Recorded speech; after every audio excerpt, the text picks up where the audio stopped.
Welcome back to the Rack Warehouse YouTube channel. Today we are taking a look at the Rapid Switch Pro Sport Truck Rack. The Pro Sport is a height adjustable rack made out of anodized aluminum with a weight capacity of 500 pounds, and no drilling is required with its universal mounting system. To begin installation of the Pro Sport, place the base rail onto the bed and locate the clamps that attach the base rail to the truck. Insert the clamp through the opening on the rail, making sure to find a solid contact point.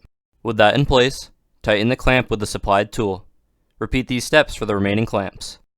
With the rails installed, you're ready to install the uprights. Insert the upright into the holes on the top of the rail and twist it to lock it into place.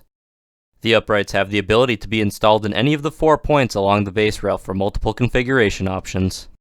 The next step is to install the crossbar supports onto the uprights. You can choose from 4 settings ranging from 9.5 inches up to 26.5 inches. Insert the bolt into the support at your desired height setting and slide the cotter pin through the bolt on the other side. From the bottom, insert the small bolt with the washer up through the support and loosely thread on the square nut. Slide the 72-inch crossbar onto the square nut on each side, making sure it's positioned equally. Tighten down the bolt on each side of the crossbar with the supplied tool.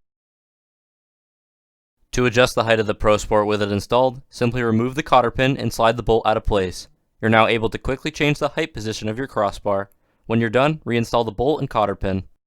Rapid Switch also has a sturdy tie-down attachment available for the Pro Sport, which installs into the same holes on the base rail as the uprights.